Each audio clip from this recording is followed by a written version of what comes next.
Hello, everybody. We are live from Studio B here at the Beach Street Yacht Club. As usual, my co-host Julia Vedekint standing by, and is that magenta? What color is it? It is magenta. Magenta. So Andrew Pindar will be proud of you to have magenta on today. I'm your host, Tom Eamon. We're show number 871, closing in on 900 for today, Friday, the 3rd of October. Thank you for joining us. We hope all of you who celebrated it yesterday had a meaningful and happy, but I see they use meaningful more often than happy. Right.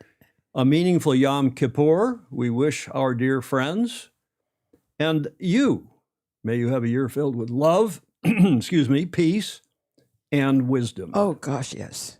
As we get to the starting line for show 871. Happy Friday and happy World Something Day. And it's the name of a town in southeastern Michigan. And I've added another clue, cheers, with an exclamation point. Any idea what that is? Name of a beer town. No, but close. But no cigar. Oh, all right. Sail GP, Andalusia, Cadiz, the penultimate 2025 regatta this weekend, Saturday, Sunday in Spain. We'll cover that and get your predictions on who will win. Go ahead. Have my preferences. I know who you prefer, but will they win? Will he win? Will his Spanish team win, Julia? We know who you want. Yes. Coaching Corner, John Emmett is back in action. More about sailing safe as well as fast and as well as fun, if you want to talk about that. Yes. The feature today, as you've seen on the cover side, is the Formula Kite Worlds, also going on in Sardinia. Remember, we had on Tuesday's show, we featured the Formula Wing Worlds, first ever, also in Sardinia. First major event for the kites since the 2024 Olympics. And then the promised last leg feature, we have a fabulous photo feature from the 6-meter Worlds at Sewantica Corinthian Yacht Club. A bit of a retrospective, courtesy of our Fozy, Rick Bannerow, super Fozies both, Rick Bannerow and Peter Taylor here of the United States of America. Of course, we'll have This Day in History, Whiskey Tango Foxtrot, and of course, our fantastic Fozy. Indeed. As always, Julia. Anything to add before we get cranking here? Oh, no, it's good. It's always the great thing to look forward to. It's Saturday down under, and we appreciate those of you who are up early in the morning in Auckland and Sydney and elsewhere down under to join us live for the show. If you want to watch it in replay, you can always watch it in replay and on Facebook and on YouTube. And we are today, seriously, for the first time, we've experimentally done it before, but we're streaming at 1080p, 60 frames a second, so you'll see a little less motion blur and more wrinkles. Well, I don't know about wrinkles. I've softened the lighting a bit. So thank you. Thank you. We look quite as just got to improve the studio makeup. Yeah.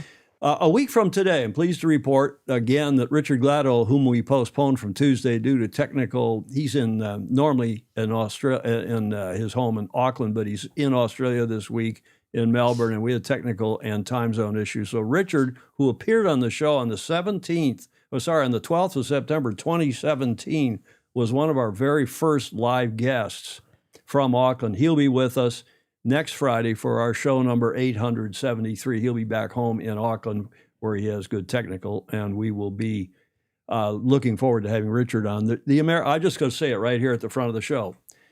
They were supposed to sign the ACP, the America's Cup Partnership, before the 9th of September. Right. It's now almost a month later. Yes. They still haven't signed it.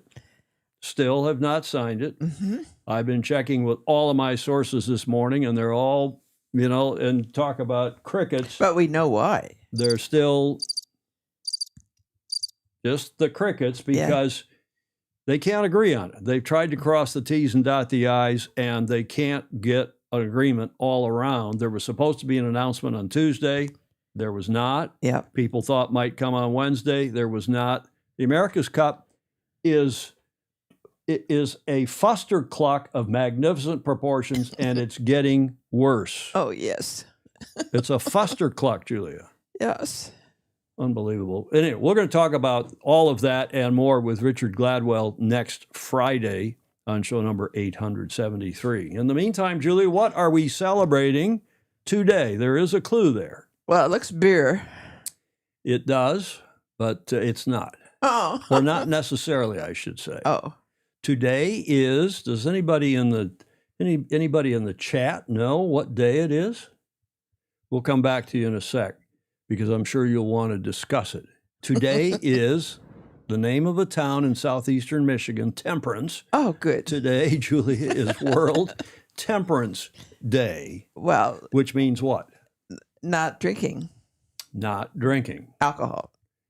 And I was surprised to learn about how many temperances there are, towns named Temperance or having a connection. Lots of ladies' organizations around. The Women's Christian Temperance Union. Right. My grandmother, who was born in 1900, was a leading light in the Michigan chapter of that. It still shows. World Temperance Day began in Sri Lanka, of all places, in the late 1800s. Buddhist leaders there promoted it to address alcohol's harm in their community. So blame the Buddhists, which led to our prohibition here in the early 1900s, of course.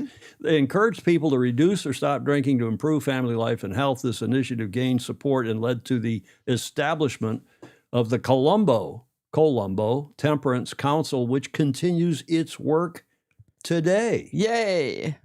The temperance movement also grew in the U.S. during the 19th century. Religious groups, especially Christian women, led efforts to limit. You're nodding your head yes. Were you a part of that?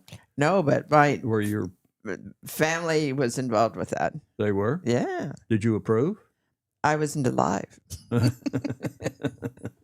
Organizations such as the American Temperance Society and the Women's Christian Temperance Union advocated for moderation or abstinence. Their activism contributed to the enactment of prohibition in the early 20s. I should just say, in memory of my late great-grandmother who died, she was born in 1900 and lived to 1999. She lived the ripe old age of 99. My dad was adopted, so I can't say that I've got, sadly, I don't have her genetic line. She was a leading light of the WCTU, but later in life, after my grandfather died in the 60s, she discovered, I think I've said this before, she discovered that a Southern Comfort Manhattan. Oh, sounds good. With a couple of olives or cherries or some, I guess cherries in it. Yeah. One after dinner made the medicine go down. It helped the evening. It helped her cribbage game, her nightly cribbage game.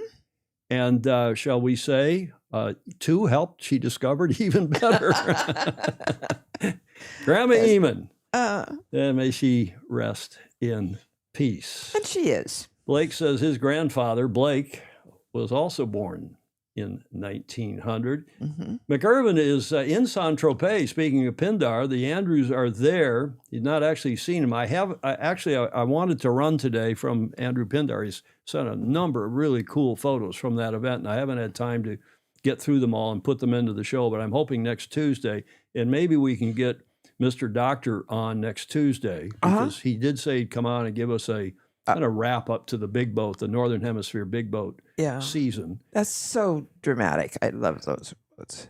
I know. What's going on in Saint-Tropez is just fabulous. Yeah, no question. And on Thursday, we had my yacht club, the Gestad Yacht Club's Centennial or Centenary, whatever. It's a regatta for boats that are 100 plus years old. And we have photos from Gilles Martin Roger. I haven't seen those. Oh, they're fabulous, Julie. And if we can get Mr. Doctor to come on or Andrew Pindar to tell us what's going on or has gone on, because it wraps up this weekend, that would be great as well. So thanks to both of them as we go back to speaking about Temperance Day. Banneros says, thankfully, Julia and Tom's family tree's acorns rolled far away from the tree, although Tom's acorns seem to have rolled back to the shade anyway. Yes. Jay Rendell's up in White Bear Lake in Minnesota, where it's like summer today. And I saw the picture on Facebook that Hamish Ross did of a nice little lily or iris or something, beautiful spring flower. Spring has sprung in New Zealand. Isn't that nice? Gordon Smith says, my family used to run a Methodist chapel, but there was always time for sherries before Sunday lunch and a G&T at gin o'clock. Terrific. Gin and tonic. Yeah. Tom Fishbeck's in the house. Blake Middleton says he's talking with his neighbor, Jay Rendell up there in Minnesota. But just to wrap up this this segment, Julia, Yes. Prohibition, of course, which was not one of the brighter ideas here in the U.S. You can encourage people to do things, as we learned during COVID, but forcing people to do anything, especially involving their bodies, Right. is never a good idea, is it? No. It's not. Doesn't last very well. Does not last very well. Now, this was the clue at the top of the show. That is a pretty awful looking place, isn't it? Body bliss? That is Temperance, Michigan. Mm-hmm. And it's in the southeast corner of Michigan. Joe Holtzman, if he's watching, will know it well because he was he was raised anyway, spent a lot of time in Toledo, Ohio, this northeastern very corner of the state of Ohio. Mm-hmm. And Temperance is that town there, and it's maybe maybe has one or two traffic lights. But the reason for showing that is that they actually did, somebody who was a big abstinence person, Yes. named the town Temperance in honor of this movement. And this being, of course, It was the ladies' club. this being the drinking show with a sailing habit. Yes. Right, I had to get that right. Right. So we can do that. That's what Michigan looks like. I kid you not, from November until April. It's gray, hazy, it rains, there's snow, the snow melts, then it freezes at night. You slip on your keister and break your elbow. Who wouldn't love It's it? Yeah. not a great spot from November until, say, April, when the sun comes out. Temperance was established as the Bedford Center. And in 1884, a post office was established. It was named Temperance. And the first postmaster was promoting the Women's Christian Temperance Union and other things, including the prohibition of alcohol. Mm-hmm. I looked on Wikipedia, and there are a lot of other places connected with temperance, including, Julia, Palo Alto. Palo Alto was Yes. a temperance. Did you know that? Yes, because there's no, even when I was in school, there was no liquor sold in Palo Alto Well, there wasn't. It was a dry county or a dry town, town. as they say. Well, Julia went to Stanford University. If those of you who are regulars on here will all know that. And Mrs. Leland Stanford Yes. was apparently a big, what's the word I want? Temperance leader. She was a teetotaler. A teetotaler. A teetotaler. And I didn't know this, but Saskatoon up in, Canada, and Temperance Town in Cardiff in Wales, to name a couple others. Then there's Cleveland up Minnesota, near Jay and Blake up in Minnesota. Okay, enough of all that. But suffice to say, there are a few towns around the world. Those were late 19th century temperance settlements specifically for non-drinkers. Now, Julia, Yes, sir. since this is the drinking show with a sailing habit, You're going to pour me a drink. don't you think we should? Of course. Of course. I think we should do that, Julia. Yes. Mm-hmm. The drinking show with a sailing habit. Yes. Especially since I'm not drinking very much. Some of Clayton Embly's bourbon cream. We do that regularly on this show, Julia. Yes, indeed. Yeah? With great pleasure. Well, you got to sip it now. I got your camera up there. Okay. Mm. The drinking show with a sailing habit. Okay, that kicks off 871. Let's talk about what's going to happen this weekend, Julia. Mm-hmm.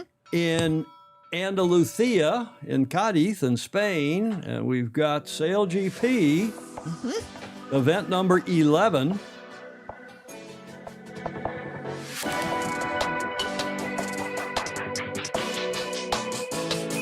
Not the first time they've had an event there. And they can have wind and waves, or it can be light and flat. It looks like it's going to be lightish this weekend. And of course, the final event in the Middle East also presumably will be light. So they are gearing up, the teams are, and they're going to have the big wings and the big rudders for this weekend at the DP World. They got maybe 100,000 people showing up there. Looks like a great venue they've set up. It's a good, I mean, that's an artist's impression, but who knows? But Yeah. Everybody's eyes, of course, are on Tom Terrific, Tom Slingsby, and his Bonds Australian team. They're the leaders at the top of the leaderboard, and he's normally been, good in a little more breeze. But he seems to, well, he did well in Geneva in the light, and he seems to have shifted their program toward the light. And can they do that again this weekend if, in fact, that's what's happening this weekend? It looks like it's going to be light, and that is the 4th. It's Saturday, Sunday, by the way. It's the 4th and the 5th. And SailGP does descend, has already descended. Did the press conference and some practice racing the last couple of days. Up to 100,000 fans are expected across the weekend, preparing for a high-stakes showdown on the notoriously unpredictable racetrack in that beautiful town. I've spent a bit of time there when we lived in Spain for almost 10 years. It's a beautiful part of Spain and indeed part of the world. It is. SailGP in their press release today said that the DP World Spain Sail Grand Prix kicks off tomorrow with an action-packed weekend of racing expected in typically unpredictable conditions, although those of you who looked at the forecast will confirm that it's going to be lightish, it looks like, both days. SailGP's 12 national teams will be pushing to maximize every point in the penultimate stop of the Rolex SailGP Championship 2025 season.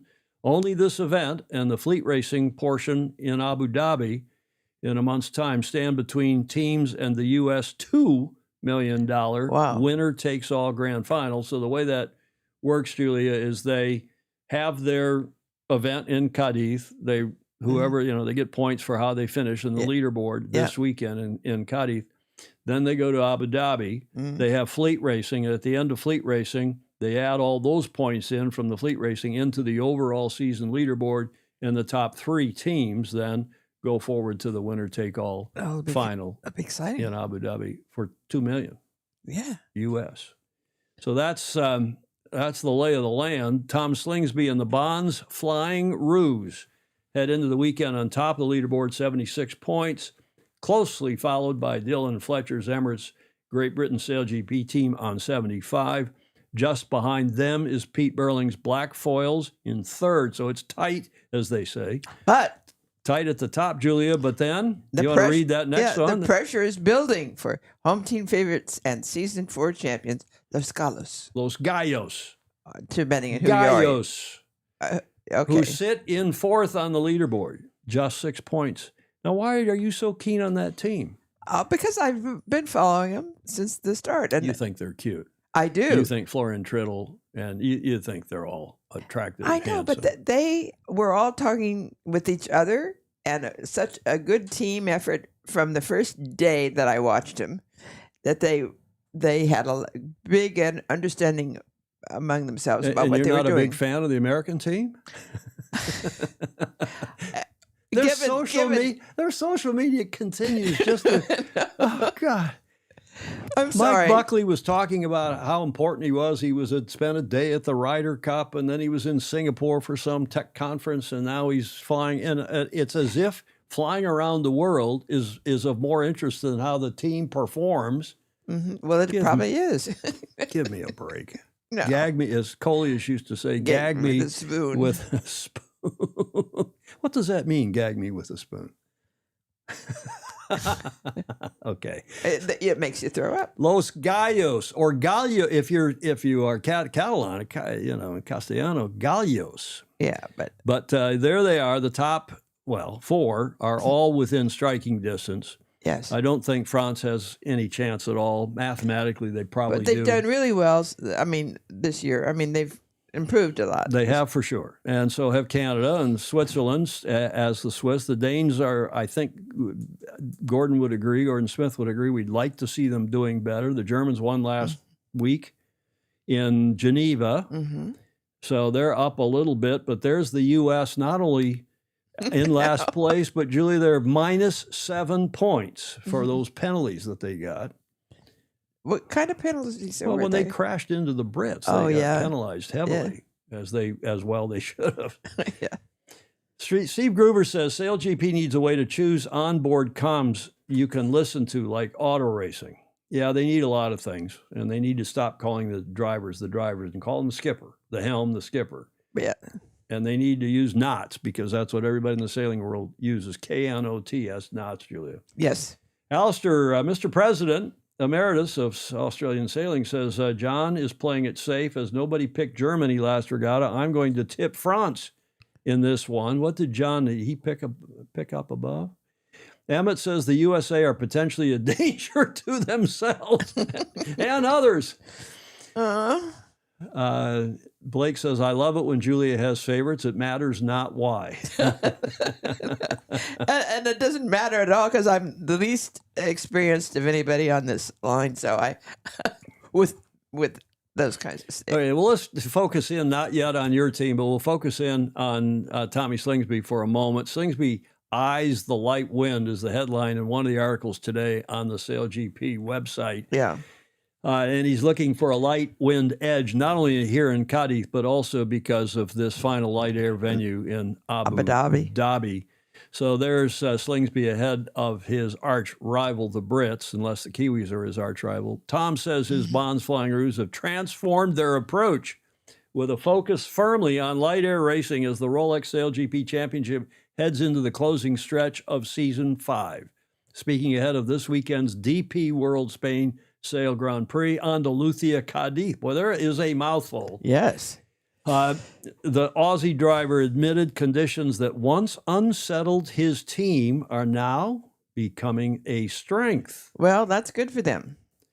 And I think it has less to do with light air, heavy air. I just think Tom shifts gears quicker than most of the other teams. More quickly or quicker, which is correct?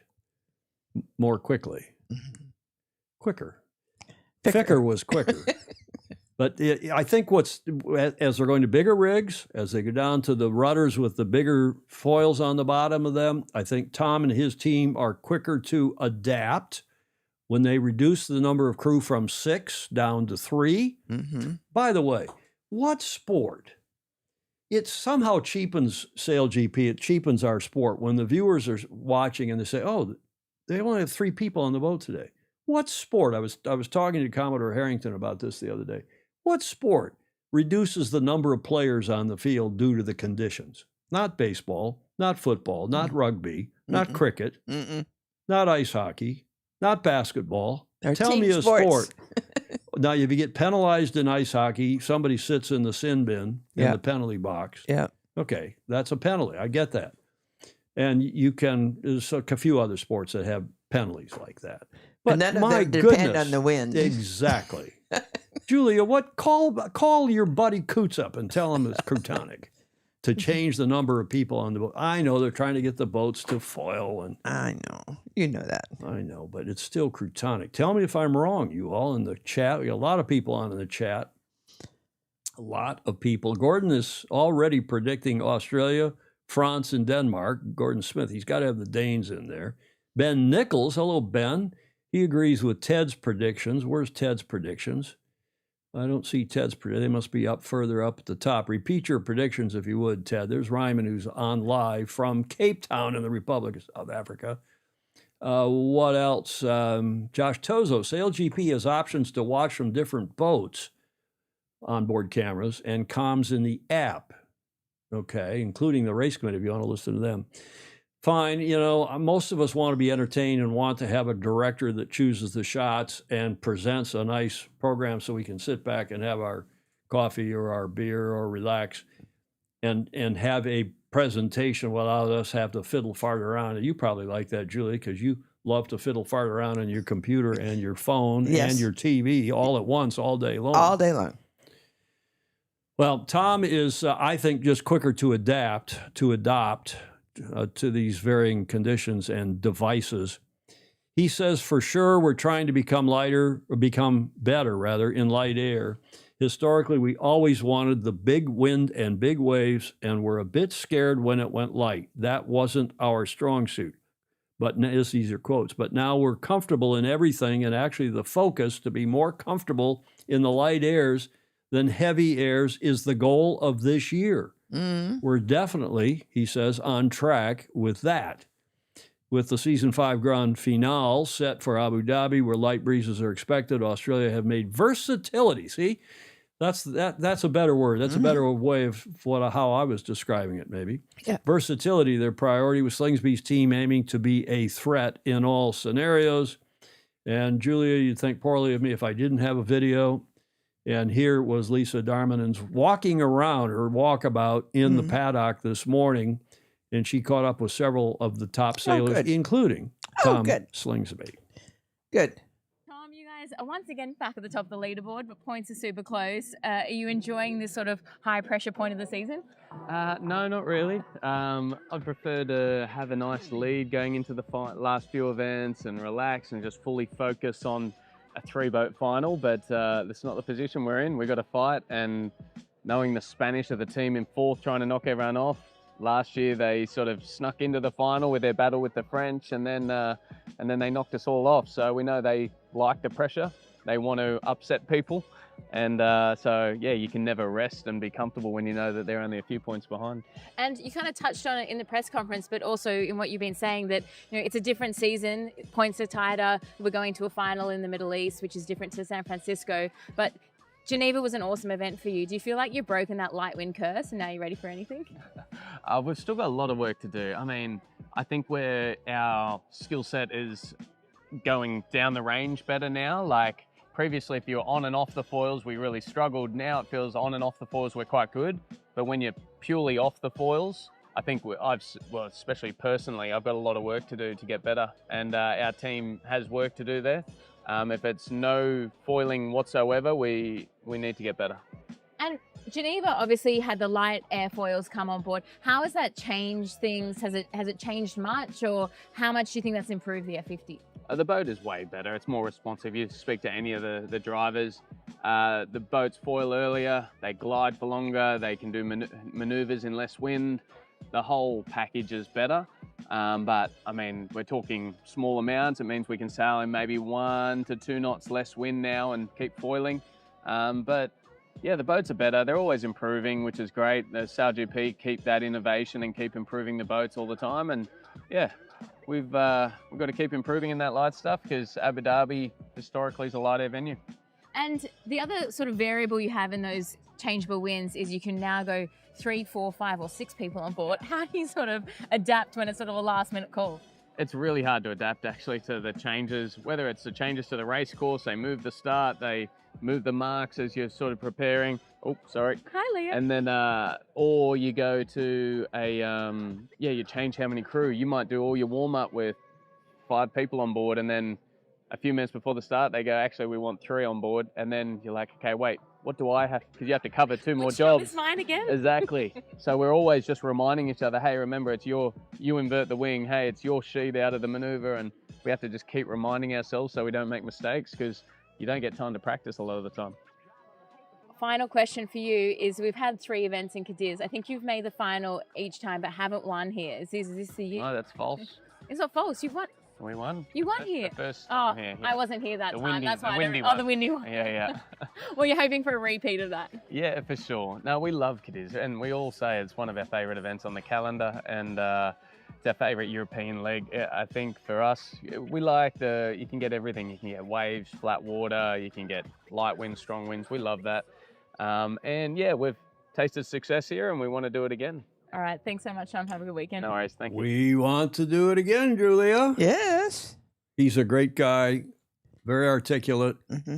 obviously a leader of men and women. Bravo Zulu, Tommy, we'll see how he does. I'm cheering for him. I know Commodore Harrington is. Claire likes him because of, involved with American Magic and so on. Right. But a lot of you like the Brits and Dylan Fletcher and Hannah and the rest of that gang. They are very good indeed. I thought we were going to have a video from them, but it did not yet appear when we went to air 29 minutes ago. Mm-hmm. Our focus is the same, Dylan says, as it has been all season, just pushing to get into that final race and then trying to win. So nothing very, what's the word I want? Revealing there, Julia, from Dylan. So that's about it. Let's go now to Pete Burling and see what he had to say. And there was an article about him. Burling looks for black foils to regain momentum as the championship race tightens. Remember, they did not, what were they, 6th or 7th in Geneva? Did not do very well. Mm-hmm. There's that beautiful shot from the Kiwi Grand Prix, and they're going back to Auckland next year. Lot of viewers there in the grandstands in Auckland. But let's talk about here in the last couple weeks. The Black Foils are determined to turn hard lessons into results as they line up for the DP World Spain. I've got to stop reading that. For the this weekend's event, the penultimate event of season 5. Kite offers a chance for New Zealand to reset after 8th place, disappointing 8th place at the Rolex Switzerland Sail Grand Prix. Saw them slip from 1st to 3rd in the season 5 standings with just 2 events to go. It's such a Pete says it's such a cool venue. The fan experience being up on that wall, really getting that bird's eye view is absolutely amazing. And I'm sure all the coaches will say it's probably their favorite venue from the booth. With Abu Dhabi looming, the battle at the top of the leaderboard hangs in the balance. Burling is clear about his team's goal. Quote, I'm sure it won't be decided prior to Abu Dhabi, so it'll be continuing to build momentum. I think we've said all season long we just want to be the team that's on form going into Abu Dhabi, and we're really looking forward to making it a reality. So all eyes will be on the Kiwis to see if they can bounce back from Cadiz. By the way, all the teams issued their sailing list, their crew lists for this weekend, and we're pleased to see, as usual, Leo, our, well, not Super Fozy, our Fozy Leo Takahashi. Delighted to see him on there with Liv Mackay, Joe Ale, and the rest. What a great, arguably on paper with Blair and Pete, Julia, that may be the best looking, on paper, best looking crew in the event. Year in, year out, event in and out. So we'll have a close look at them as well to see if they can recover from Geneva. In the meantime, Julia, I had to put this in about your favorite team, Los Gallos, the defending champs from last season, and they are under pressure. They're in 4th place, and they surely are under pressure at their home event. They're going to have a lot of people there watching this event, and I just wanted to point out for your edification, Los Gallos, or Gallos, if you're Castellano, is the plural Spanish term for the Roosters. I know that. I know you know that. But its implications in English, do you know this, are far broader and depend heavily on context. Yes. What does it mean? Come on, Smarty from Stanford. What does it mean beyond roosters? Well, there's one good English word. It means cock. Cocky. Cocky. Cock of the walk. Yep. As they say down on the Gulf Coast. Indeed. Cock of the walk. In fact, there's a big regatta down there called the Cock of the Walk Regatta. It can refer to everything from the actual birds to complex cultural symbols of masculinity and defiance. Courage and fighting spirit. The image of the fighting rooster is associated with bravery, pride, and toughness, masculinity. The rooster often represents virility and the male ego and more, and is a deeply embedded symbol in folk art, literature, and music in España, having lived there for the better part of 10 years. Yeah. Identity and prestige. The practice of cockfighting, while controversial, remains a cultural phenomenon in some regions. A man's status and reputation are symbolically tied to his... You can read it. Fighting rooster. Well done, Julia. I wasn't sure what you were going to say there. I was. Here's your team, and there's your team list. Do you want to read them? Diego Boutin. Correct. Florian Tritel. Triddle. Who's the wing trimmer. We're going to have a video, an interview with him in a moment. Joel Rodriguez. And Joan, that's a Catalan name, so those J's are in Catalan are pronounced almost like an English J. Joan Cardona. Keep going. Bernardo Freitas. Andres Barrios. Well done. And the strategist is not Spanish. Nicole van der Velden. Well done for having never read those before. I tricked Julia into that or surprised her with that. Here's the video. Home event. Florian Triddle. Here, you've returned as Olympic champion, Sail Flo, champion. as he's known. How has been the reception? Is he? It's been amazing. The wing trimmer. Flo We're back at Triddle. where everything started, sort of, for us. No, our first ever Spanish event has been here in Cadiz, and we're back here again. And just walking on the streets here, you can really feel the energy and the support. which is growing now towards the weekend. And yeah, we're back against the wall a bit in terms of results, in terms of standings, and that's, I think, where the team normally has had the best performances. So that's what we're looking for. Yeah, so often you guys are not in the final, then you make it and you take the win. So you're enjoying being in fourth, or you'd rather be in first? I think where we are at is it's a positive position for us in the Spanish team. We've never sort of delivered also on race weekends.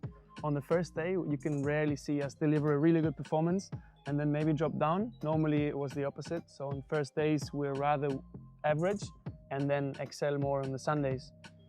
Obviously, it's not how we like it to be because it's entailing a bit of suffering. But yeah, I think we're going to go for trying to do our best since the race one, which we always try, but also make it happen. I guess you're in a different position now, obviously, with no one chasing you. There's such a big gap, no one can really catch you, and all you can do is move up. So does that change your risk strategy out there? Are you pushing harder, or you still just need to keep the same processes? I think there's a little bit of both in it. In a mental state, I think we can be quite aggressive, but at the same time, we know that everything can happen in SailGP from one race to the other, with one crash, with penalty points, with whatever, no? So we really need to keep monitoring a little bit also over the races, race by race, what other teams in the lead in front of us are doing, what's happening, and see how much you want to push or not. And you've also returned recently to the 49er with Diego, where you won your gold medal last year, because the World Championships are next week. So the last time you were really busy with SailGP and Olympic sailing, you won both. So you're putting everything together.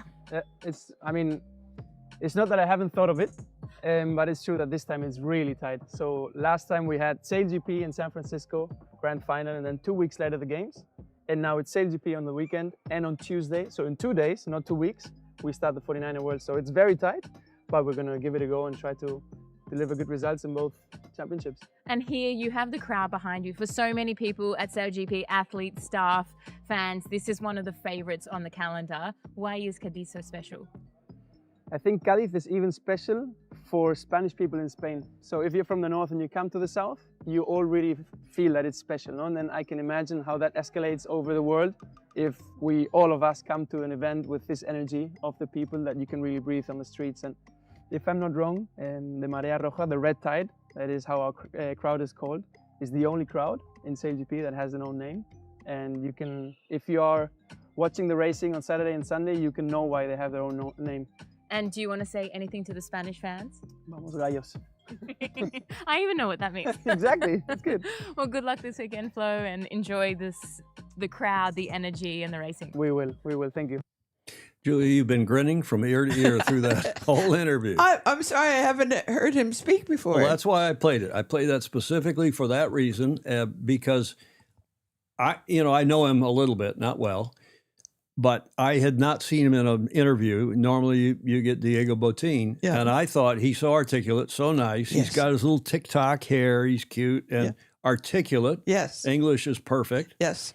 And I also want to comment on the production values of that video, because they had young, kind of ESPN-esque music quietly behind that whole interview. Mm-hmm. They had the camera going in on a single, out to a two-shot, in on a single on Lisa, out to a two-shot, in on kind of a half-ass single, again on Flo, on Florian. Mm-hmm. And I thought that, I think SailGP's onshore work, in fact, the guy those of you who maybe watched the press conference this morning, got this new British guy who's apparently going around to the events and is hosting the press conferences rather than using some local yokel TV person. And this guy, he knows the players. He's more articulate. He's young. I didn't see the press conference. Yeah, and it was good. I didn't. The press conference, sadly, Julia, was more of the corporate speak, and her stuff, Lisa's stuff, I think is far more interesting. Yes, and I do too. She's really good. Bravo Zulu to them both. And look at that. Yeah, bright young people. It's great. And as Hamish Ross says, it's maybe easier to pick the bottom four than the top four, the table at the top.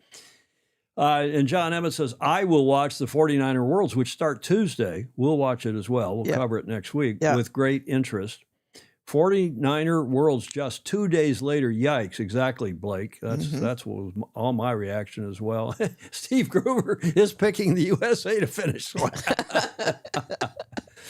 Pedro, foiling sailor, Peter Stevenson. I don't know if he's home now, if he's still in Europe, but Cadiz is where I sailed my first laser worlds 21 years ago. Wow. In 2004. Oh, good for him. Yes, he has cute hair, Gordon Smith. He's, typical TikTok, all these kids with their little TikTok hair in front. Is he as good as Stevie and Todd? He is better, Alistair Murray. This new guy who did the press conference this morning. Mm-hmm. And of course, he's not doing the commentary. And I don't know how he would be doing commentary. But again, what's hard for me, Julia? I watched like our Thursday night football last night. Mm-hmm. 49ers squeaked by to win that game against the LA Rams, barely. But the commentators are having a conversation, even when as exciting a game as that was, and it was a big back and forth, entertaining, enjoyable game. Yes. But the two commentators, it was Al Michaels, who's been around since the late 70s. Remember, he's the one who called the hockey game in Lake Placid. Oh, is he? Do you believe in miracles? Yes. That was he. When the American team beat the Russians. So the guy's been around, and they know just when to get a little excited, but they're having a conversation as between the play-by-play guy and then the color guy who comes in, the analyst who comes in between, between plays, in effect. I wish SailGP could somehow get Stevie and Todd into that same mode. Yes. Yes, he has cute hair, Gordon. He has an attractive personality. How is that? Is that better? Is that a more masculine response from me? Yeah. To the Fozy poll, Julia. Is that loud enough? I had to turn that last video from Lisa. The audio was pretty low, so I had to turn that way up. Foxtrot Papa, the Fozy poll. Most of you have already weighed in and told us who you think's going to win. Julia, who do you think's going to win? In Cadiz? Yes. Of course, the Spanish. Is that what your heart tells you or what your head tells you? Both. Okay. And Andrew Dolly Davola. Dolly is saying what the USA are wearing this weekend is what I'm most interested in. Well, you know what they're going to be, and they're going to be their Tommy Hilfiger gear. Yeah. John Emmett says Pedro is home. Pedro would have told us that too. Christian Price, Harry and Max in Colliery ready for the 49er Worlds. So Harry's sailing in the 49er Worlds too with Max. Okay, that's great news. And that's also in Sardinia. Emmett says he did his first ILCA Worlds in 1994. What is that, 31 years ago? Wow. That is, he's getting old. No, he's not. He's getting old. Mere child. Claire is saying the Ruse. She, like I, am a Tom Slingsby fan. I think they will win. Fog Machine is Lance Burke here in the Bay Area, says the Kiwis. Blake agrees with Claire and myself. Slingsby. Rick Bannero is picking 3, the Ruse, the Ferns, and the Roosters. That's good. Yeah. That's good. Fritz Mueller. Wow, there's I don't think they're very good in the light either, but we'll see. Anybody else want to weigh in here? The SailGP season episodes are remarkably high quality, just superb.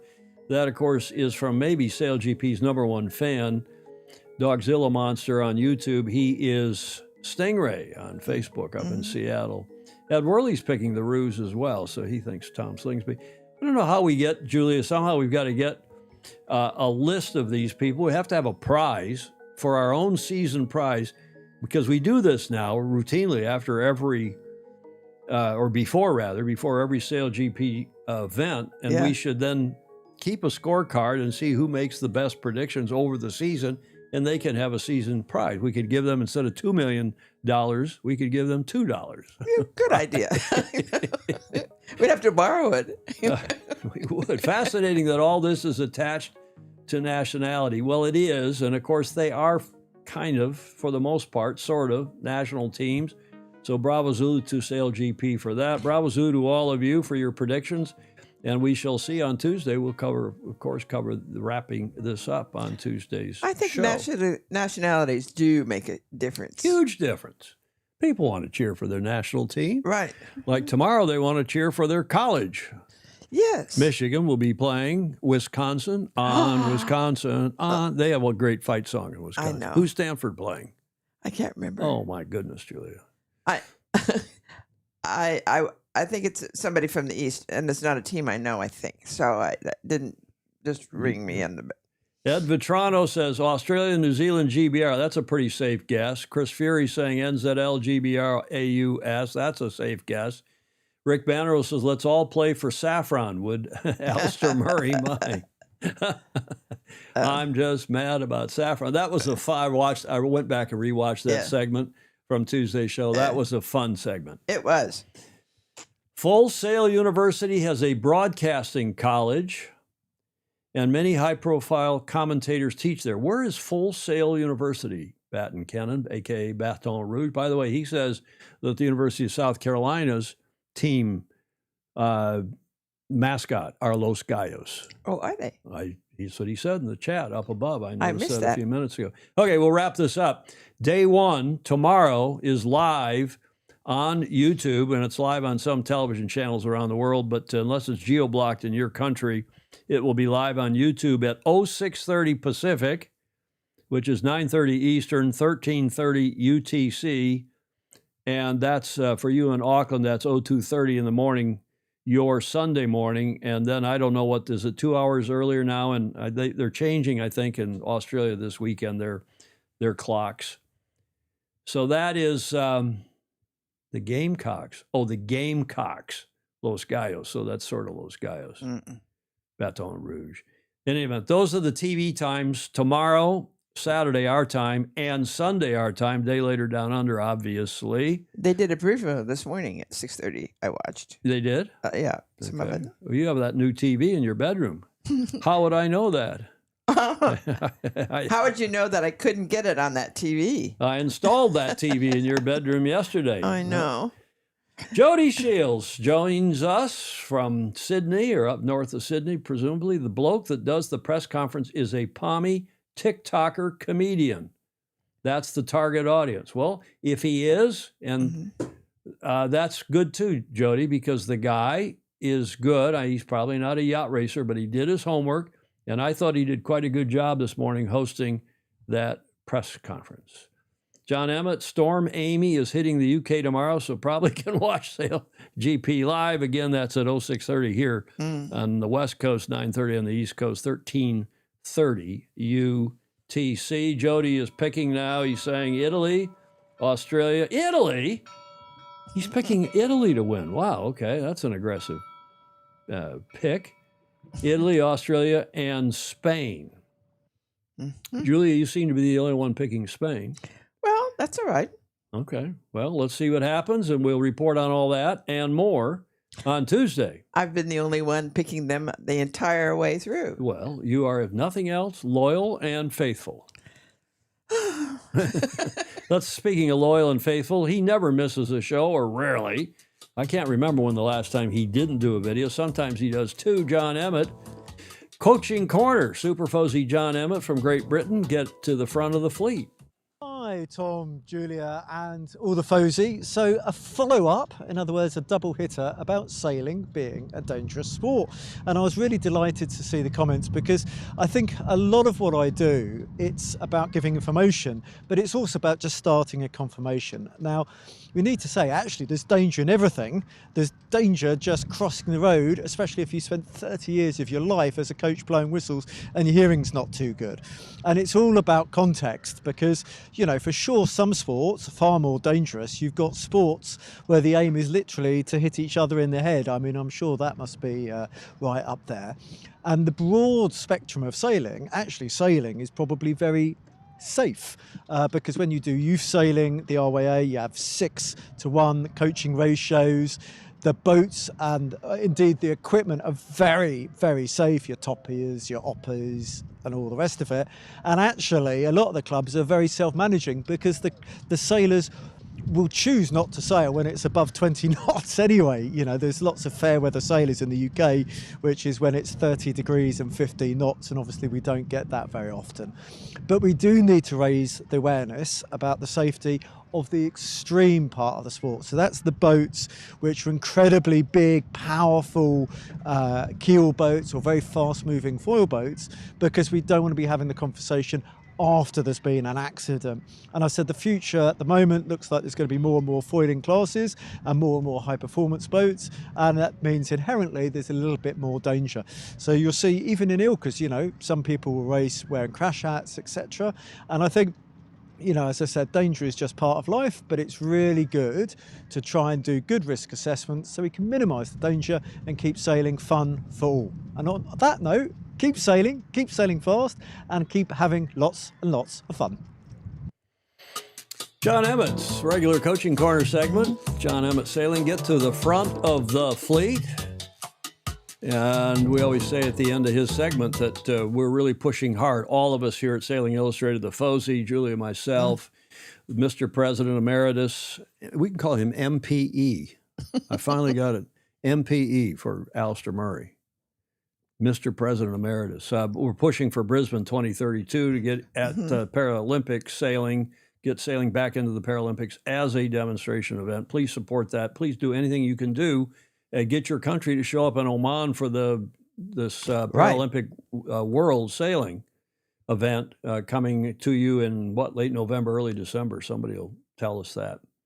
I also, just wrapping up John's segment, Julia, I want to say that I think he's moderating a little bit what he said in his previous report on Tuesday about our sport can be dangerous. I think the word that I saw in the chat just now from Ed Worley, it's hazardous. It can be hazardous. Obviously, sailing offshore in a gale, racing offshore in the Southern Ocean can be dangerous and hazardous. But I think the point is that the sport on a per capita basis, as I was saying Tuesday, with all the people who are racing in all the events around the world, and from 8 to 80 or from 9 to 90, whatever the ages are, we're really a pretty bloody safe sport overall, and we all look after each other. Yes, that's true. That's a prime directive in our sport and something that's been going on since forever. Speaking of going on since forever, the people are weighing in about their first world championships here. John Collings saying he did the Laser Worlds in 85 and 87. So that's interesting. Who else had an early Worlds?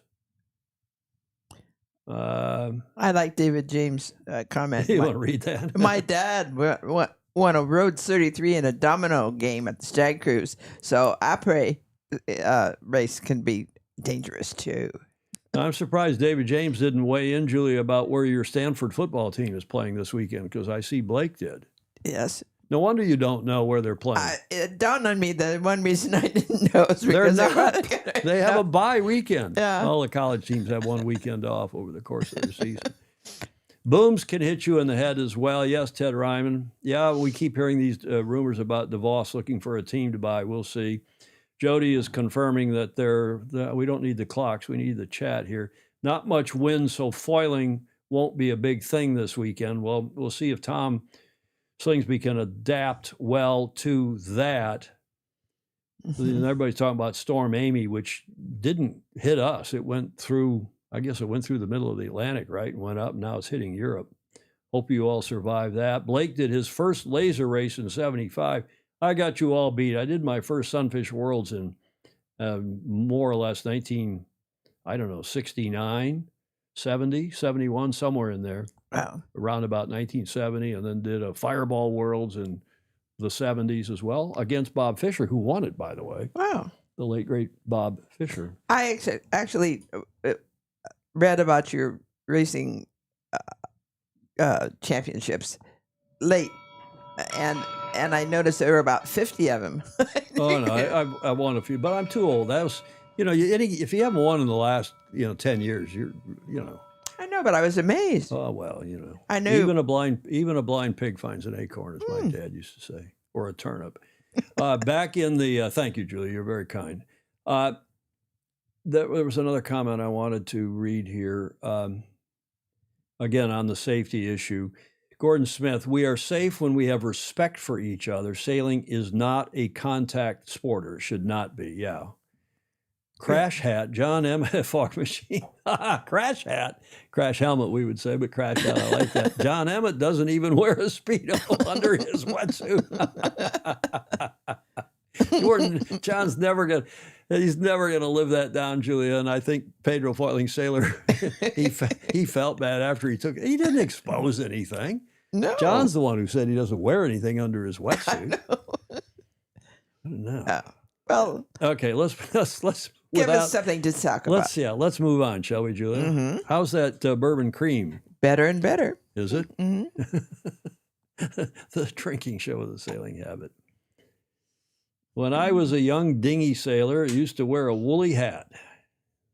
Well, people wore. I used to wear a headband when my hair was down to my shoulders.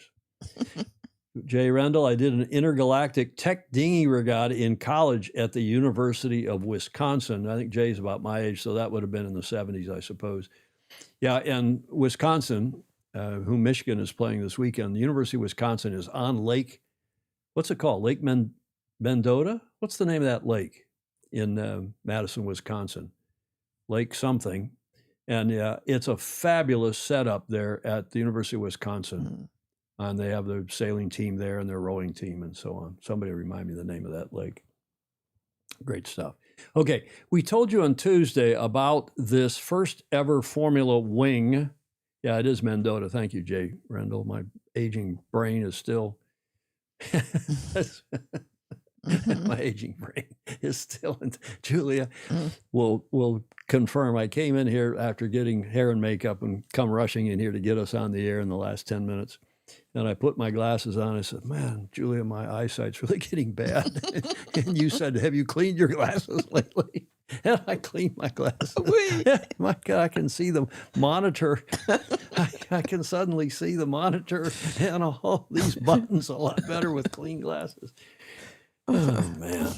Okay, we told you on Tuesday's show about the first ever Formula Wing Worlds in Sardinia and also in Cagliari. And that event, I still believe, will replace kiting in the Olympics in due course. And there, from Cagliari, were 80 riders from 22 nations, and they even had a 20,000 euro purse. And I believe these two went on to win. I haven't checked it for sure, but Maddalena Spanu from Italia lets out a roar after winning the women's fight. Yeah, that was the finals. And then also we were debating how to pronounce his name. Mathis Gio from France survived immense pressure to win the men's finals at the Formula Wing World Championship held last week also in Sardinia. Now the kites are there, interestingly. The International Kite Board Association has been running their Formula Kite World Championships, which ends on Sunday, also in Sardinia, on a beach, someplace. I'm not sure where this beach is in Sardinia, but there's great looking photography. This group also does a marvelous job with their media and their videos. And Gisela Pulido from Spain, from España, chased by Loriane Nolot, who's a medalist from France. And Loriane, how do you pronounce that, Julia? Loriane? I think so. That'd be right. She's had major surgery since 3 days after the Marseille event. She did something to her foot or her ankle, and she's had a big rehab after surgery and so on. But she's back racing and doing well. So bravo, Zulu, to her.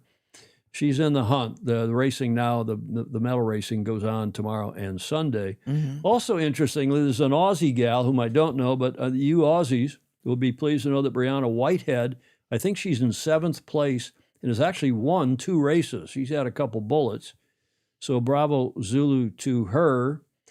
The Singaporean has been struggling a bit, but Riccardo Pianozzi from Italy and Tony Vodacek from is that Slovenia, John Emmett, or Slovakia? I think that's Slovenia. Remind me. SLO. I think SVK is Slovakia and SLO is Slovenia, right? The Olympic code. Good stuff. And the racing is very close. And I'm going to play a video now of after today's racing. And then I got another video by the British lady who's also doing well, who explains this whole format. And then apropos the format maybe being adopted for other Olympic classes besides the kites that we've been talking about with Mickey Beckett and so on. So first, let's see the results after today with 2 more days of racing to go. Fog Machine says it is Slovenia. Thank you.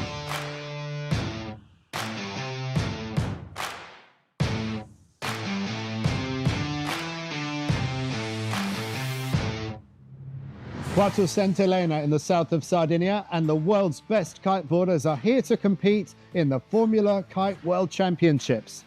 There are 96 riders representing 29 countries and 5 continents. Day 1 saw 4 back-to-back races for the women's fleet and 2 qualifying fleets for the men.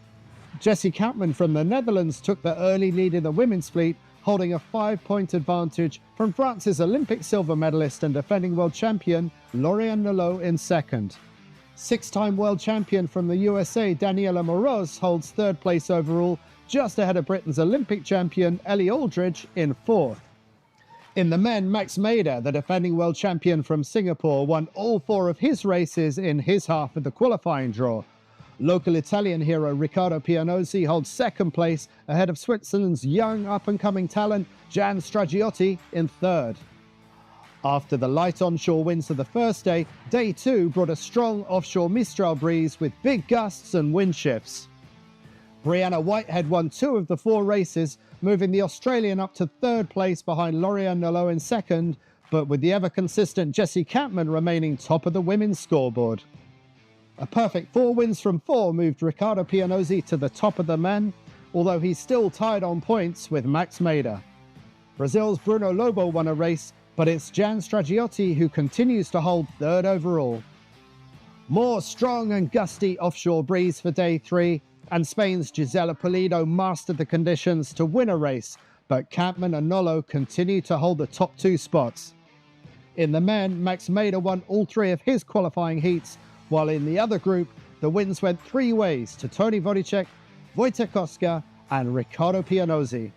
The first day of Gold Fleet racing for the top 25 men and some swirly wind conditions made consistency very hard to achieve. In race 2, a big tangle between some of the front runners caused a good deal of confusion. At the end of the 4 races, Pianozzi moved into the lead, while Mader tumbled to 4th, behind Stragiotti and Vodicek. Big movers in the women's fleet were Britain's Lily Young and Switzerland's Elena Lengweiler, who move up to 3rd and 4th overall. Kampman still out in front.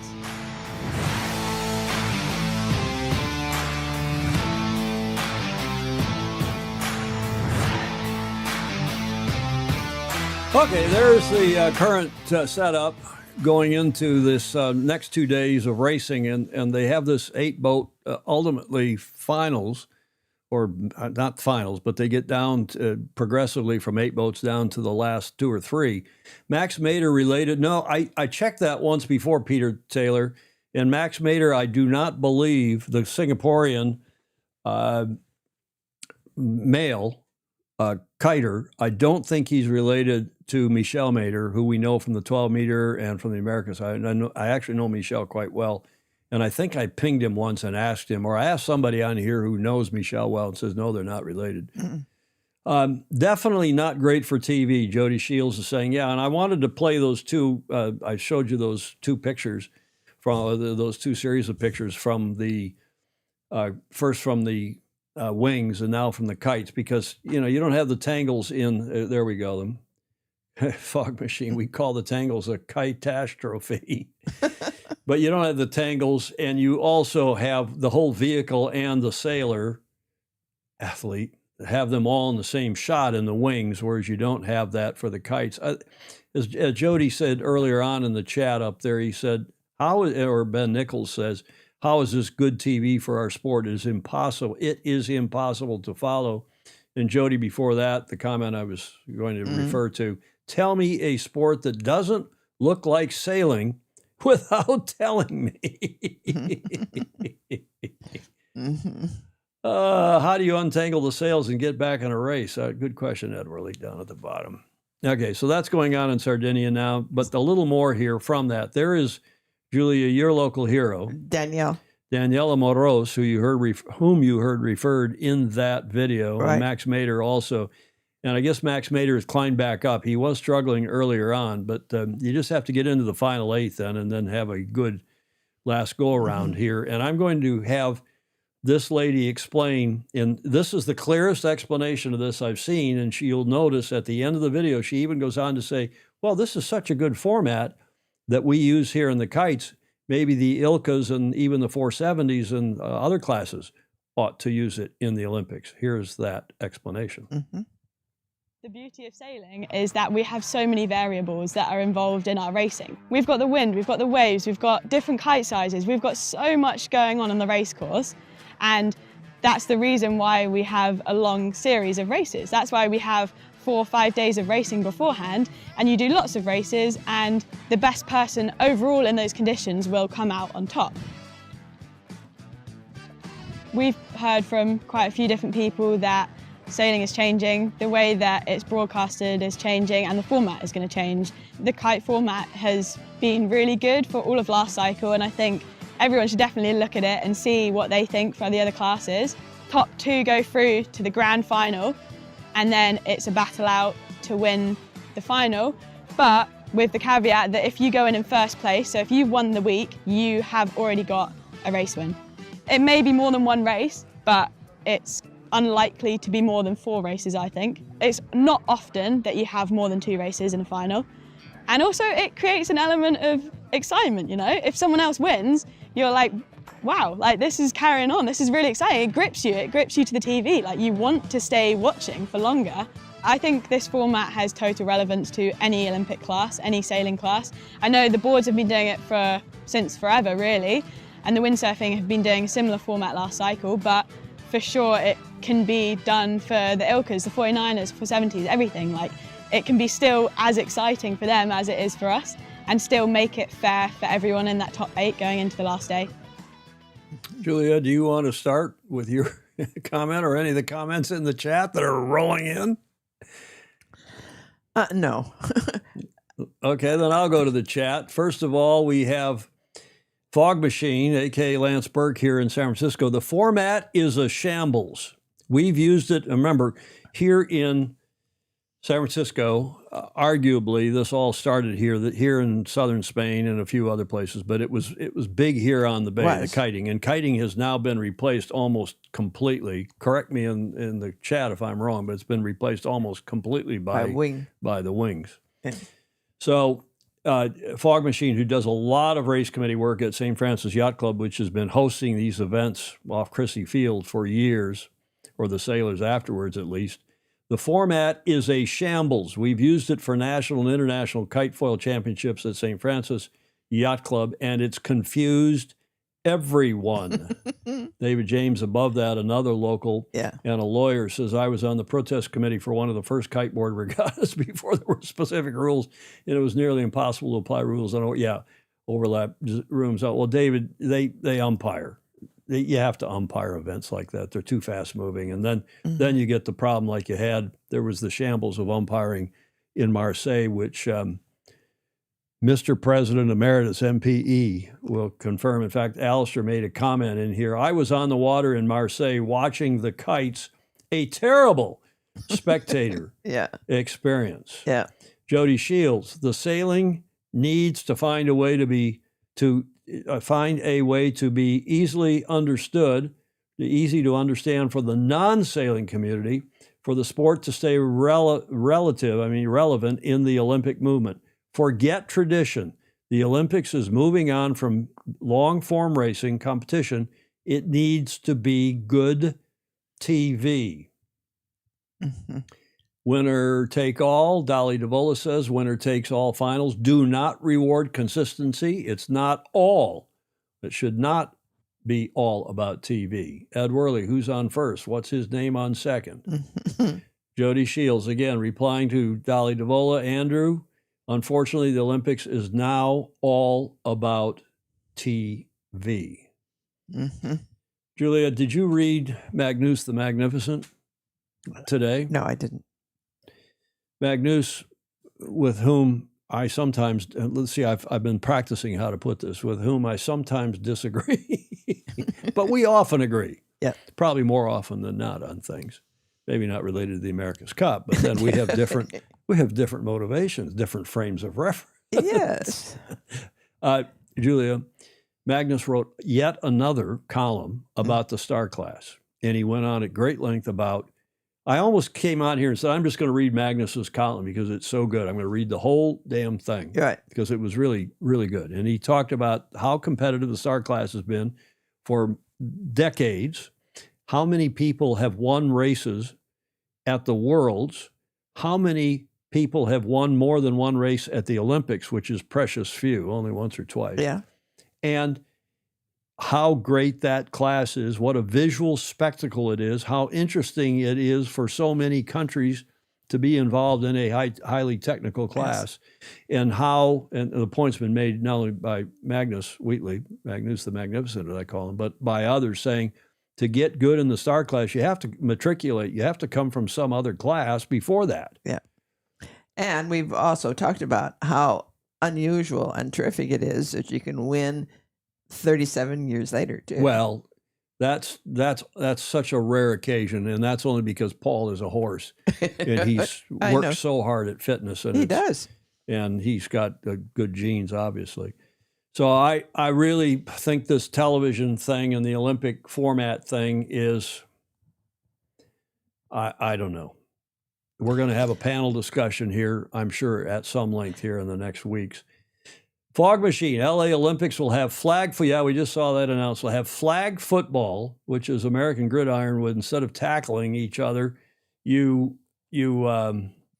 attach flags to your hips, and you run the ball, and if somebody can pull your flag off, you've been tackled. Yeah. These little flags, these little ribbons on your hips. Oh, man. Hello, Don Lunabos, checking in from Sonoma. Greg Norman in the Great Lakes. That nice YouTube channel, Inside Great Lakes Sailing. I was talking to Greg earlier this week. If you don't think television ad revenue relates to the broadcast sport, you're a fool. Yeah, well, that's true. And that's what's going on. And maybe rather than perverting I'm going to say it, rather than perverting our sport for television, maybe we ought to just make our sport great for the sailors and see if that is an interesting television show, because I rather suspect that still is the most interesting television show. What is great for the sailors, and not try to make our sport into something that is made for TV. I mean, look at all the stuff that's made for TV sports, and they're cretonic. Mm-hmm. I don't know. We're going to be talking about this, no doubt, at some length. And we can talk probably till the cows come home and the world sailing, egged on, pushed on by the IOC, will probably do what they want to do anyway. Yeah. To try to make the sport more telegenic, despite failure after failure after failure to do so. Okay, enough of that. One last image, Julia. I thought you would like this image. This is a Polish sailor whose name escapes me. I just thought it was a nice way to wrap up the Formula Kite Worlds. Mm-hmm. Coming in off the beach in the golden hour, late afternoon, right, with his kite board. I don't think we're going to be seeing a lot of this in the Olympics beyond 2028. I could be wrong, but I doubt we're going to see it beyond 2028. Regardless, up until this Sunday, the 5th of October, the Formula Kite Worlds are going on. They have about the same number of participants, 96 riders from 29 nations. Well, that's great, and they should continue to do that. Well, it's my point, though, is, Julia, it's about the same number of riders as the Kites had in Sardinia at their first ever Worlds. Mm-hmm. It was around about the same numbers. It was 80-something from 22 nations from memory. Andrew Dolly Davola, a.k.a. Dolly. Will they make the marathon runners carry an egg and spoon because it's better TV? I vote for flags on our head. Electronic flags will do it. That is the comment of the day. Ben Nichols, sport at the highest level is about winning, not TV. Fog machine, sailing can go the uniform route like beach volleyball. Excuse me, Daddy needs a private moment. Maybe John Emmett, we need to get John take his wetsuit off, Julia. Huh? Sail naked. Yes. Or in a Speedo only. Maybe that would get us more views. Certainly the women. Ed Worley, follow the business of maximizing the clicks and views to drive revenue. It is not about the sports anymore. Ted Ryman says he used to always win the egg and spoon race at school. And Jody, we'll give him the final word here. Jody Shields down in Australia saying sailing will always continue as a sport away from, yes, the Olympic. We said that the other day, that sailing is not dying. That guy that did that video in Michigan that everybody sends me, gets me to try to play it on the show. I'm not going to, because I talked to Greg Norman at some length, and he agrees with me that sailing is not dying. It's contracted, but in other places it's booming. Yeah. And part of it's cyclic, a lot of it's demographic. Cyclic. Sailing will always continue as a sport away from the Olympic environment. Forget tradition. Those classes that are chasing the Olympic dream, they need to find a way to make TV relevant, to become TV relevant. We are trying to have it both ways across the sport, and it's just not working. We are not a left-right sport, so it's hard to get sailing look good and easy to understand to a TV audience.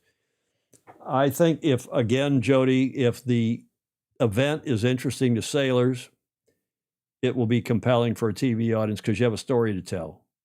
The Star Class, you have a story to tell. And, we've done so many things to dumb our sport down, Julia. We started out with capital punishment, meaning if you hit a mark or you infringed a rule, you had to withdraw. You were out.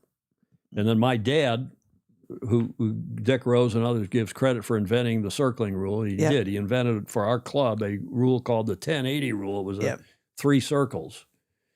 Do 3 circles, and then you didn't have to retire if you hit a mark or if you infringed the right-of-way rule. That got whittled down to 720 and used nationally, and then it was adopted by then IYRU, and we have the 720 rule, thanks in part. There were other people experimenting with similar rules, but my dad gets the credit for inventing the circling rule. And for good reason, because you're out there to sail. Exactly. Then we added the throwout race because, and strangely, the longer the series, the more throwouts you get.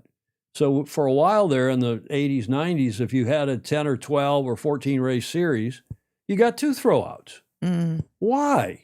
The more races you have, it seems to me, the less need there is for a throwout to kind of equalize bad luck or whatever you want to call it.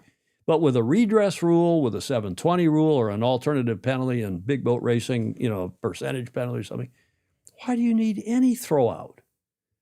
Julia, why do you need any throwout race? Depends on who you are and what boat you're on. Well, it doesn't. In the Invitational Cup, one of the reasons why the IC-37s, the New York Yacht Club's event, we watched when we all here in the States or anywhere that had a yacht club involved in that thing, we're watching, that particularly down at San Diego, where their team was down in the cheap seats in that last race. Had there been a throwout race, they would have gone into that final race having won it.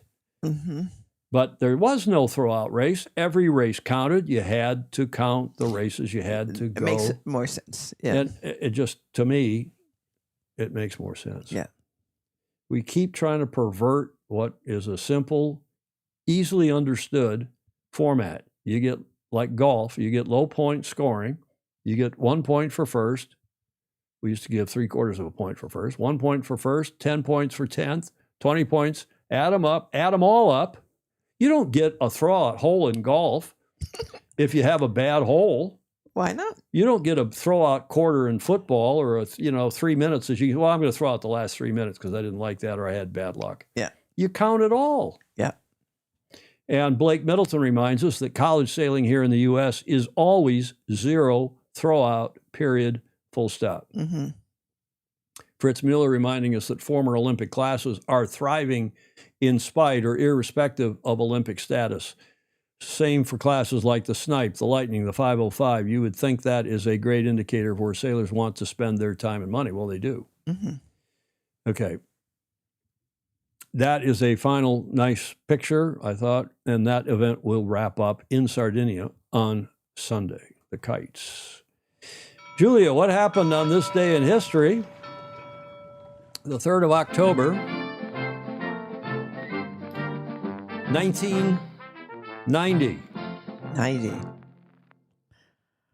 Oh, let's see. Here's a clue. You want a clue? Yes. The Berlin Wall. No. Berlin Wall was 89. Deutsche Vogue? Mm-hmm. What is that building? See if anybody gets it before you in the chat. Well, it's a German building. Yes. You want another clue? The German flag, that obviously you knew that was the German flag, was raised at midnight on this day at the Reichstag. It was a turnover. Which is the parliamentary building in Berlin. Right. Blake Middleton gets it. The German Democratic Republic is abolished, the GDR, which was East Germany, and becomes part of the Federal Republic, West Germany. The event is afterwards celebrated as German Unity Day. Yes, that's the Reichstag. The reunification of Germany, Baton Rouge got it, and that is indeed what happened, Julia, on this day in history on October the 3rd, and then I moved to Germany 7 years later and paid the reunification tax. Oh, I know. Everybody was so. I did go to the cathedral in San Francisco on the day that was announced and celebrated. With your late husband. Yes, and the German ship captain. The German ship captain. He was from the East, wasn't he? Wasn't he from Was he from the East or West? He was from the West by about a half a kilometer. So he was just over what was the border in West Germany after the partition. But he was at sea from the time he was 16. Yeah, well, he escaped Hitler Youth by going to sea and the maritime forces. Well, he didn't escape Hitler. Oh, he did? He was out of school, taken out of school to join the Hitler Youth, and then told that he would get to go to the battlefront. No. And he didn't think that was such a good idea. No, for sure not. So he Especially joined the Eastern Front. Yes. So he joined the Merchant Marine. Yeah. Okay. Well, it was on this day, on the 3rd of October, 1990, the history of the two German states as separate states officially ended. The previously communist GDR joined the FRG, the Federal Republic, to form a united Germany. The 3rd of October now is a national holiday in Germany and is celebrated as German Unity Day. Here is the CNN report from that night. CNN headline news. I'm Lynn Russell. 1 + 1 = 1. East and West Germany ushered in a new united Germany less than half an hour ago.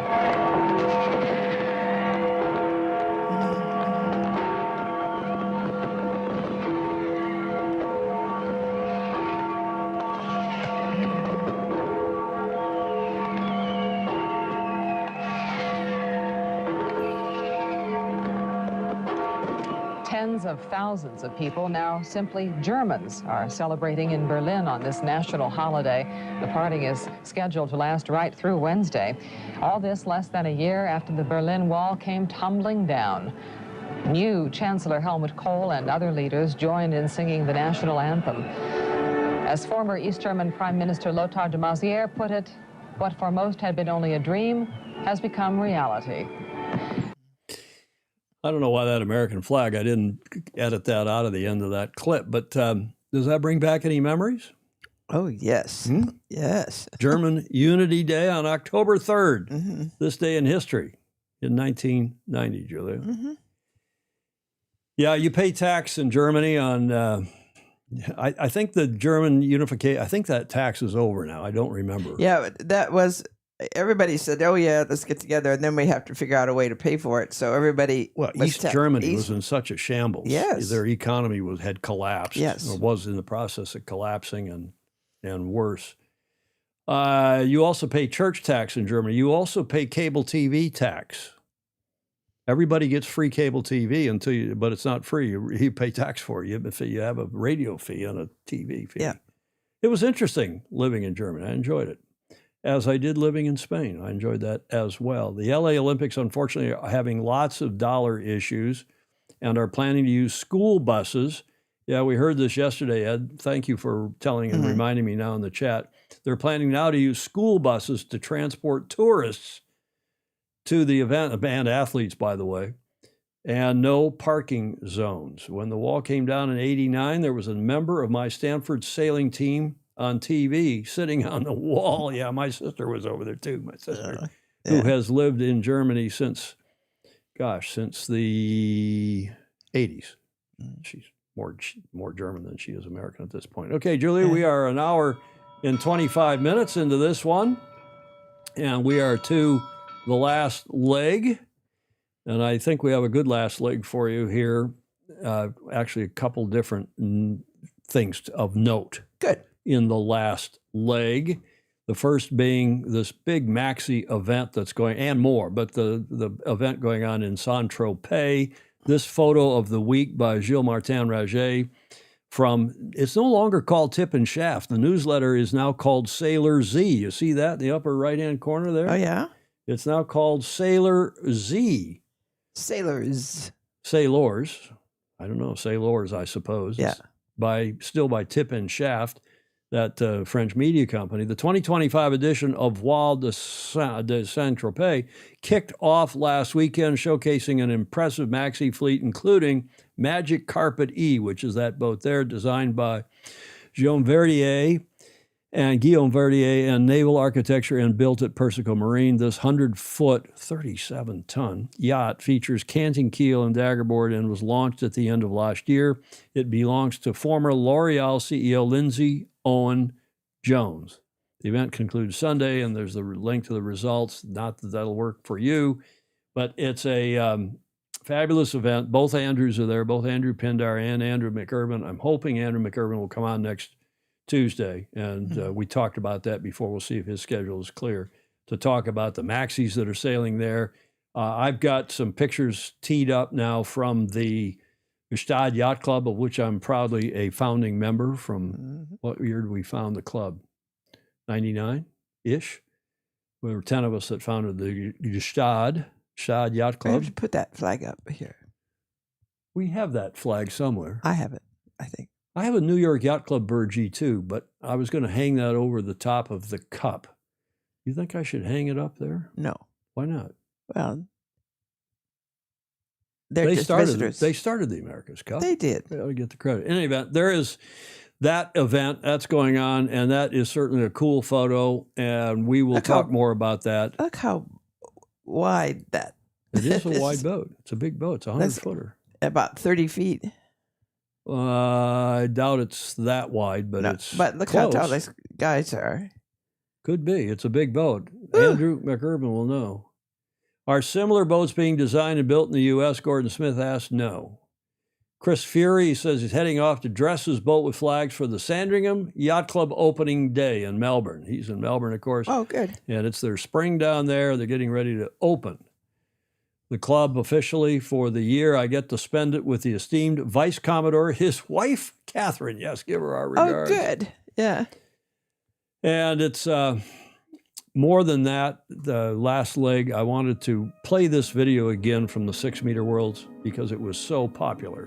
Each 6-meter is unique in its own way and has its own story. These wonderful, iconic boats. You're living back in time, a classic yacht. It's an honor for me, for my crew, sail with Gilles. Also a lot of fun, and there's a lot of history. And Seiss is a unique boat. It's the oldest boat in this regatta. It was built in 1922. A piece of history of the Siwanaka Yacht Club. The first race was here in the 1932. Built to compete in the British America Challenge Cup held here at Swanica. Just sailing 6 meters is really a special sort of experience. OV and Momo are the two newest boats here. It's been a long time dream to build a boat like this and to do it with Ryder Mueller and Ian Howlett. For me and the guys, is truly special. It's a wooden boat, got a wooden spar. The materials are pretty much the same. All of the deck hardware is original. Designed by John Alden, great schooner designer. We put the boat together in June. We brought it here to Swanica, and I gave a nice talk at the Swanica Yacht Club. It's all new to me.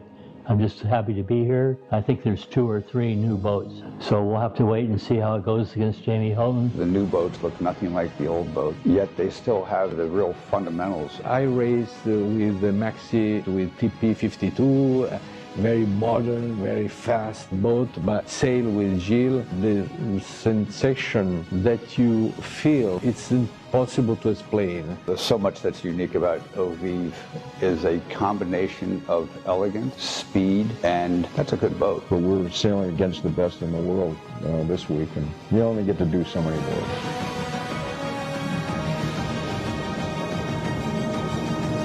The 6-meter worlds last week at Sewanaka Corinthian Yacht Club, fantastic stuff. Bravo Zoo to the class, and I played that. Sorry, forgive me. I played that video on Tuesday, but I got so many nice comments about it. I thought we should play it again today as a preface to this photo essay from our super Fozy, Peter Taylor and Rick Bannerow. These first shots are from Peter Taylor. That obviously is the esteemed Sewanaka Corinthian Yacht Club, Center Island, Oyster Bay, on the North Shore of Long Island. Fabulous, historic club. One of the great places you can race anywhere in the world. And these photos, again, by Peter Taylor. There's their, obviously, race committee boat soon after the start of a race. Even the 6s in the modern division have black sails, and it's just one beautiful shot after another. Bravo Zulu to the class, Bravo Zulu to Sewanaka, and good boats in good competition, good spirit, good cheer, go on year after year after year. Now these are, I believe now, these are all from the previous ones from Peter Taylor. These are now from Rick Bannerow, who was also there shooting out on his whaler, I believe it is, that his boat.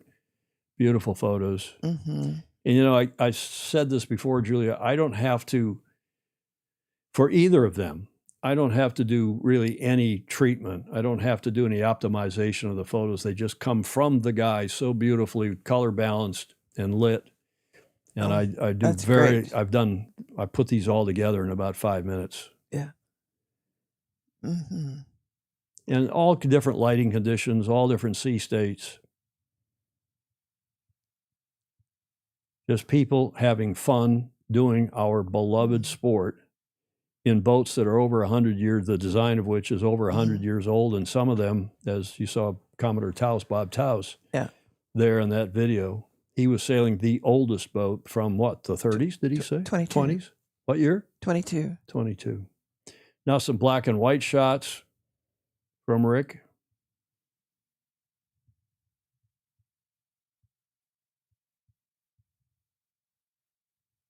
I should put some music behind this. I love the shape of the hull. It's fabulous. They're just coming into round. There's the same boat, rounding the mark, go downhill.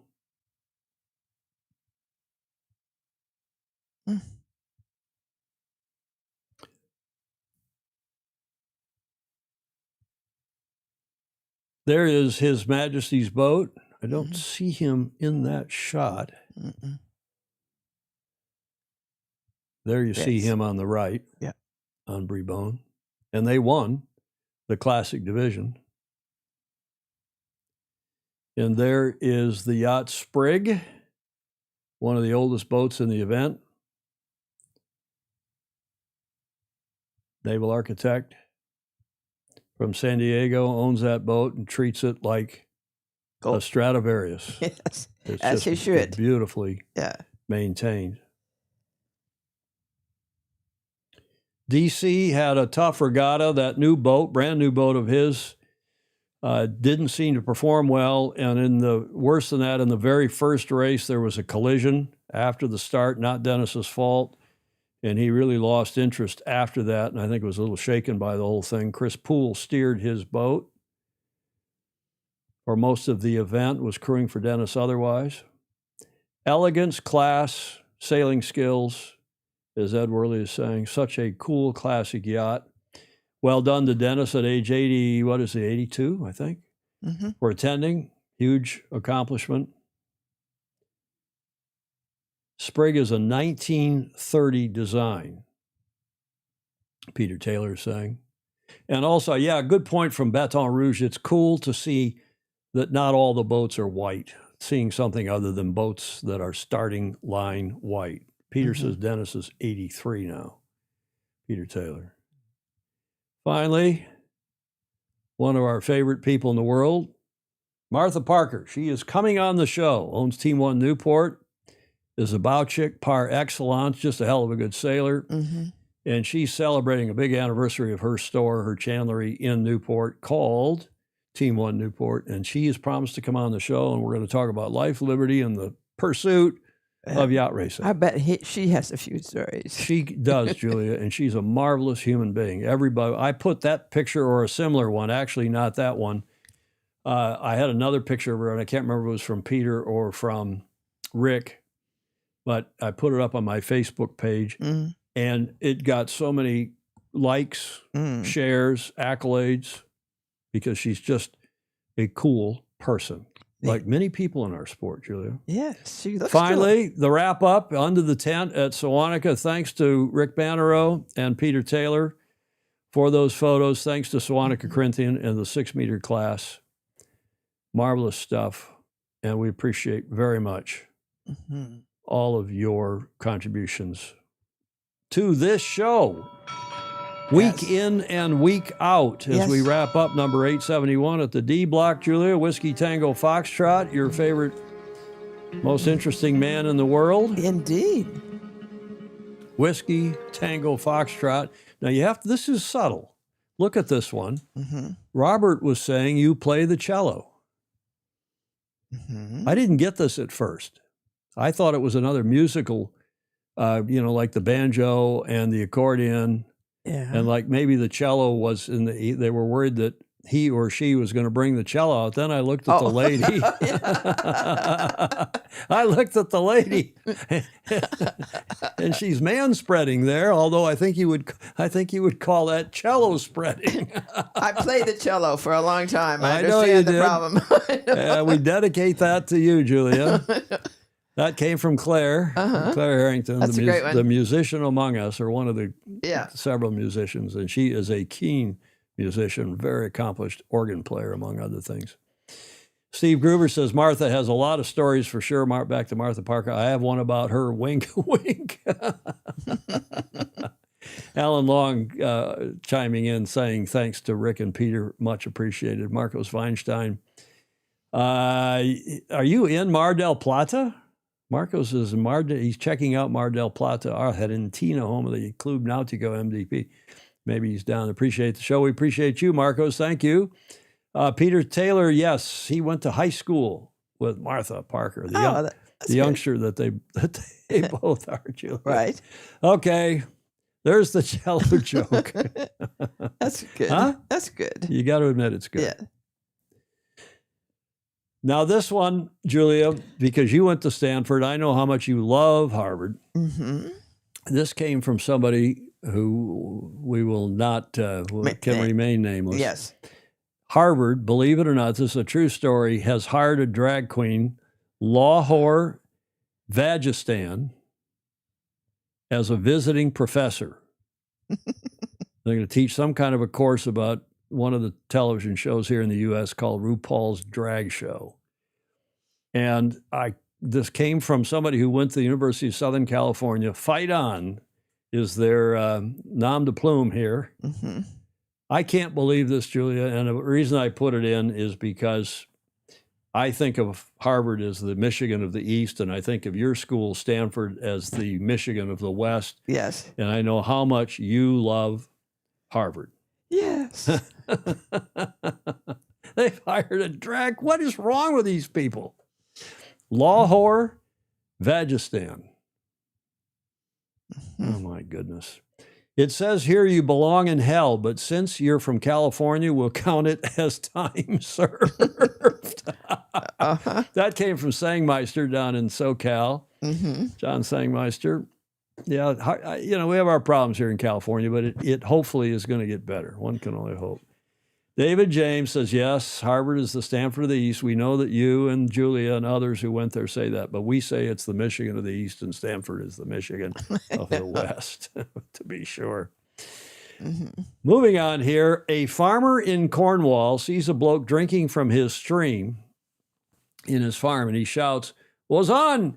He didn't want to be drinking that. It's full of horse piss and cow dung."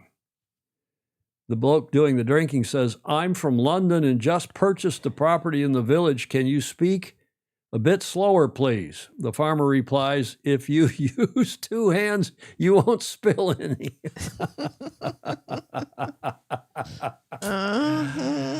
The bloke from London, not too popular, apparently. You like that? Yeah.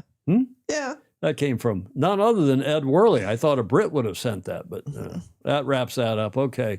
Those were some weird ones, Julia. All the smartest people sail, Blake Middleton says. Harvard is a business just like any other tax-free educational institute. Harvard parents must be so proud. Harvard, the Stanford of the East. Well, we have some folks who are at Harvard right now. The Callahan brothers, the twins, are there and sailing, and both, I think, juniors. Are going into their senior year now.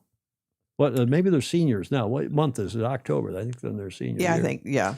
Julia, Sir. That brings us to the finish line, and you like to say... Yes, don't miss the opportunity to like, follow, and share. Indeed. Comments are welcome, even in replay. We always remind you of that. And we appreciate all of you who support us via Patreon, patreon.com/join/Sailing Illustrated. Give us a few bucks a month to keep us on the air. We've got all this equipment cost. We have streaming fees that keep going up.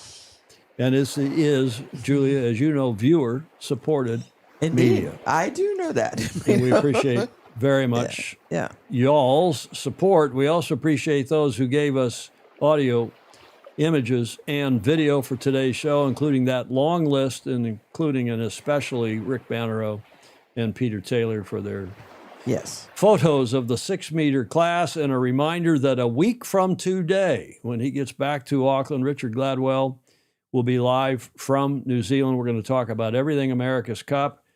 And again, all I can say, as I said at the top of the show, I know more than this, but I'm not at liberty to say any more than this until things get sorted out. They're in a pickle. Mm-hmm. They're in a big pickle. That America's Cup partnership, which was supposed to be announced by the 9th of September, it's now the 3rd of October, still not done, still not agreed, was supposed to be announced on Tuesday this week, and then they couldn't do it. Then Wednesday, couldn't do it. And the America's Cup is a modern day fuster cluck, as I said at the top of the show. Sorry to say it, I don't wish that on anybody, but the America's Cup should stop trying to be Sail GP and be the America's Cup. Rarity factor once every 2, 3, 4, even 5 years. Big, magnificent boats, one big go, and all these events in the meantime, these so-called warm-up regattas, or forget it. Let Sail GP be Sail GP. Let the Olympics be the Olympics. Keep the America's Cup rare and exclusive. There's my end of the show rant. We'll have Gladwell on a week from today, and we hope that in the meantime, you all have a great long weekend in Australia, and wherever else in the world you are, you have a great weekend. Julia, thank you very much for everything you do. My pleasure. And we'll see you on Tuesday, if not before. In the meantime, go sailing. Forget about everything else. And if you do go sailing, be sure to sail fast, sail safe, and have fun. Ciao for now.